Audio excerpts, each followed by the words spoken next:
What's up, everybody? John Arapoli here with My MMA News, and today I'm talking to the number 7 ranked heavyweight contender in the world, fresh off his victory at UFC 266 over Shamil Abdurakhimov, a big second round KO victory. Two big shots land in that fight. Chris Daukaus joins us here today, and he's gonna tell us all about this victory here. We have a lot to talk about in today's interview, so first let's welcome Chris in here. Chris, how you doing, my man? Thank you so much for being here and taking the time out of your schedule to do this interview. I know you're still out there in Las Vegas, so.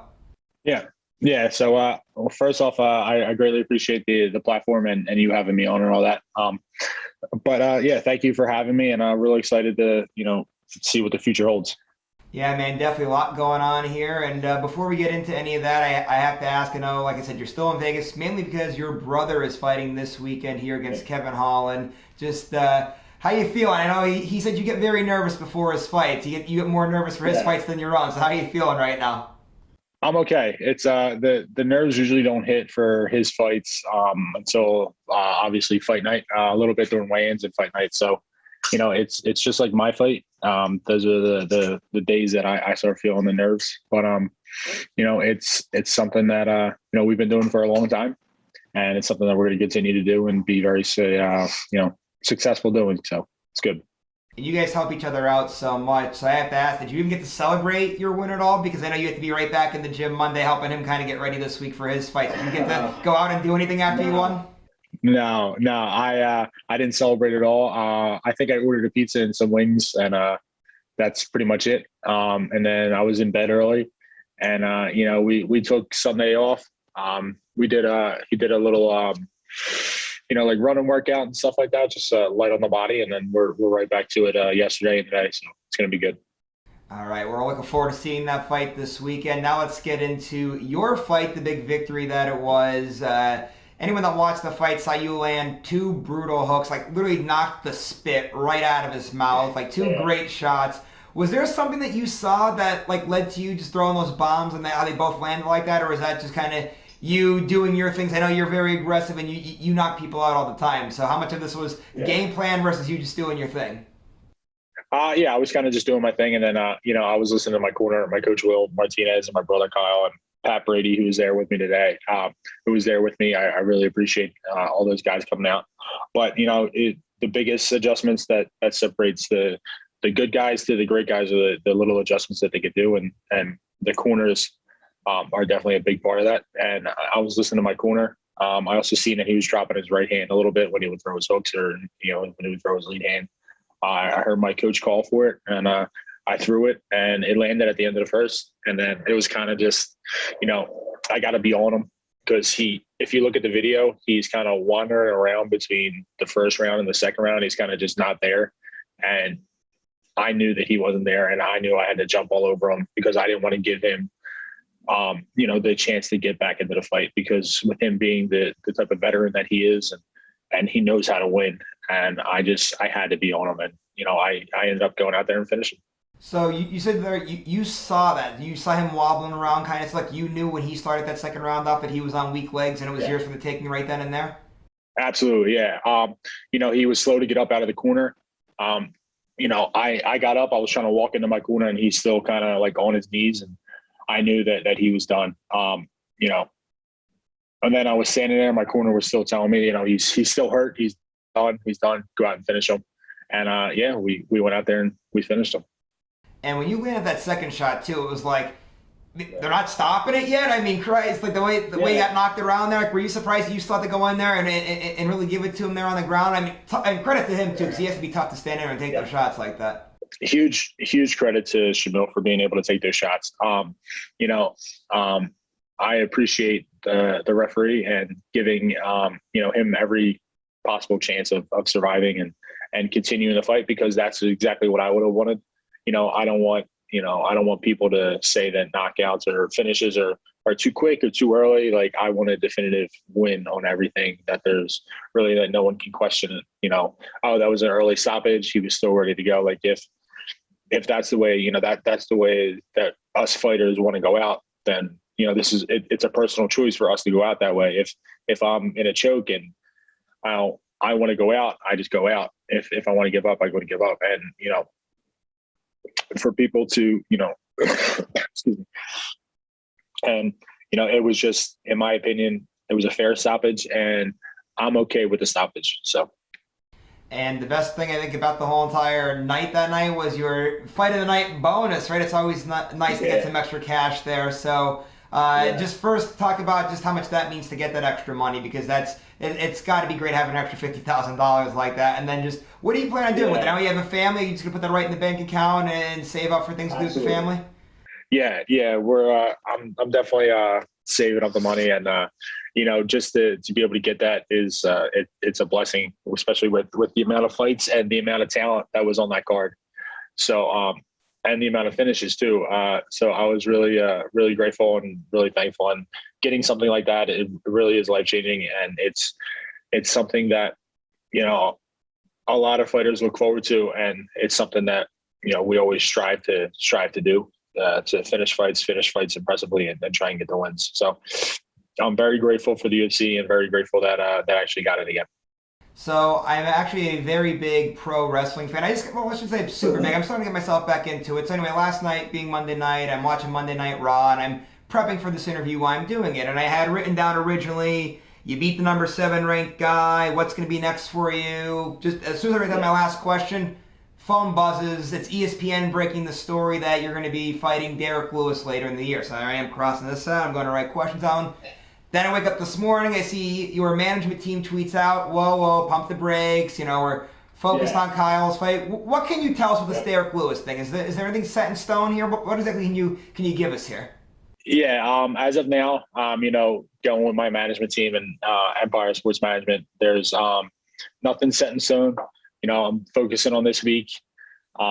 Nothing has been, signed or anything like that, or, we're still in talks. And I think that, sooner, I honestly just think that it's the fight game. People make a tweet and then everyone jumps all over it, so it's, I don't know. It's it's an exciting time, and we're working out some details, and we'll obviously when those details get ironed out, whether it's for the fight or against the fight, people will know. I got you. Well, let's ask this. We don't know. Right? There's some question marks there.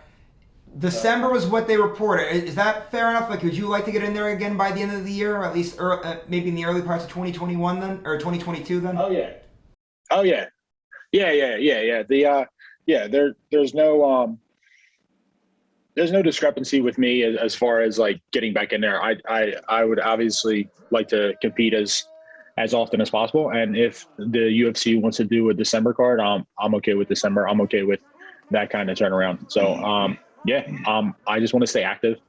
I really just want to, prove that I'm one of the best in the world. And if I continue to compete and finish the top guys in, great fashion in a quick succession, I'm okay with that. And one other thing, regarding the future here too, that I want to ask.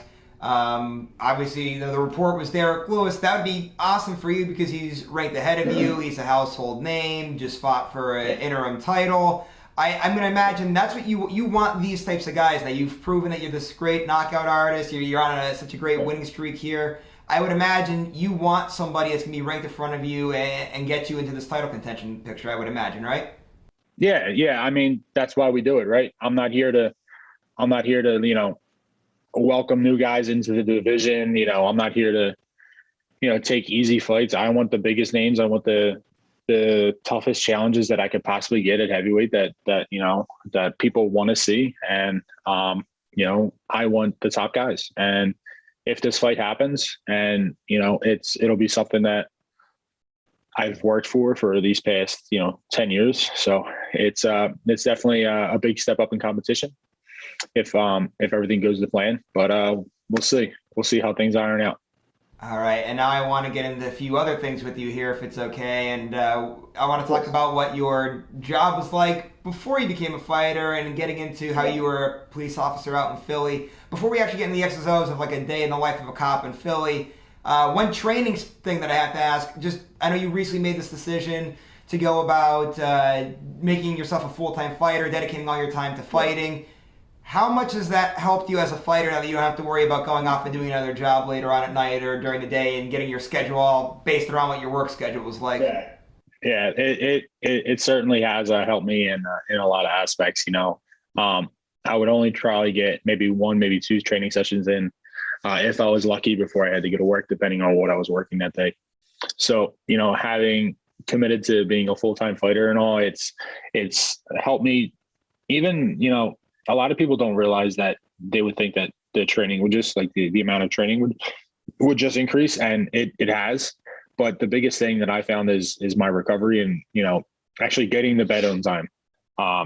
For me, at least, like, normally I would work 6 p to 2 a, so I wouldn't be getting home till, like, 2:30, 3 o'clock in the morning, and then I'm trying to go to sleep for a little bit, and my son's getting up at, depending on if he's sick or if he's good, he's getting up at 7:30, 8 o'clock. That's only a few hours, and then I got to go right to my morning session, like strength and conditioning, or if I'm doing like a hard wrestling practice. It's very taxing, and I just don't think that people realize how much the lack of sleep and the lack of good recovery affects you. And I felt great going in there. Just with the whole training camp. It was a long training camp, but that's my life now. So I'm really excited to fully jump in with everything, going further in my career, and see where we can go. Well, it's definitely been paying off for you, that's for sure. And now I do want to ask you about this whole job of being a police officer. Anybody, no matter what part of the country, being a cop, it's a difficult job. I know a lot of people sometimes have been recently, which they shouldn't be doing, giving cops a lot of crap and everything else. It's a thankless job. It's so difficult. What exactly made you want to be a police officer, especially in a city like Philadelphia, because it can be a tough city with a lot of crime a lot of the days. Yeah. So pretty much, my dad was a sergeant in the police department. He's in the SWAT unit. So it was always there. It was always a part of the household. It was always, I was always a part of that culture, and it's just something that I really enjoyed. I looked up to it. I looked to the type of bonds that he had with the guys that he worked with, and them always coming over for whether it was holidays or birthday parties or block parties or doing whatever, that they were always there, and they were always super close. And that was something that I really admired, and I really wanted for myself. And I can say that I have that with my core group of guys that I work with. And I'm extremely thankful for them. And I honestly think that I'll be friends with those guys and gals for, the rest of my life. But yeah, the being a Philadelphia police officer it's a little stressful sometimes, as you know, with the city. So apparently, I think the stats just came out. I think someone posted the stats were over 400 homicides as of this past weekend. So it's definitely a violent city, and I think we surpassed Chicago, Baltimore, and New York for homicides. So that's something that we could put our hats on for that one. Yeah. Wow, that's absolutely crazy. And I was going to say, what's an average day got to be like on that job, especially on your shift too, when you're working 6 to 2, like the bars are just closing, people doing drugs at those hours. I mean, I imagine you have to see a lot of crazy things. Yeah. Well, honestly, it all depends on where you work at in the city. If you work at, a spot in like Northeast Philadelphia, you'll be okay. It shouldn't be too scary for you if you're a cop. But where I work, it's not the best area. It's extremely violent. It leads the city in all kinds of violent crimes, gun crimes. So if you're looking for, to go from call to call, people shot all the time, people robbed all the time. It's a very dangerous place. It's kind of crazy to say that, about Philadelphia and, living in the state of Pennsylvania and Philadelphia, but it's a very violent area that I don't want to leave. It's weird. It's a great spot.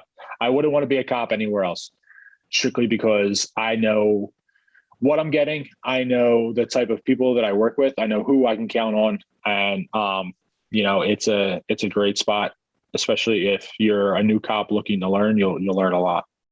So there you were saying you love Philly, and a lot of people do. Like anybody that said that lives in Philly, they absolutely love it. They never want to leave there, it seems like. Yeah. But you're talking about that job and how it could be violent and everything else. I got to ask this question. Do you ever miss it then? Like, would you rather just be this full-time fighter, goes home every day, the wife, the kids, things are normal? Or do you miss this upbeat, this tempo, call to call, this, that, everything else? No, yeah. It's like, it's definitely, you don't miss the bullshit. So like all the little things that, that bother you about the job or things that you see. Obviously no one wants to see horrific things. No one wants to be dealing with that, but the camaraderie and the people that I worked with over the past 10 years, it's something that, I'll cherish those relationships, and that's what I'll truly miss the most. It's not the, going to write a parking ticket for whatever because someone keeps calling, it's the 15th time. And if I don't write the parking ticket, the people are going to get into a fight. And then if they get into a fight, someone's going to get super pissed off, and then their family's going to come. And then next thing you know, we could have a shooting on our hands. So that's just how it is. But, I'm really going to miss all the people that I work with and really my coworkers. But yeah, I can't wait to get out.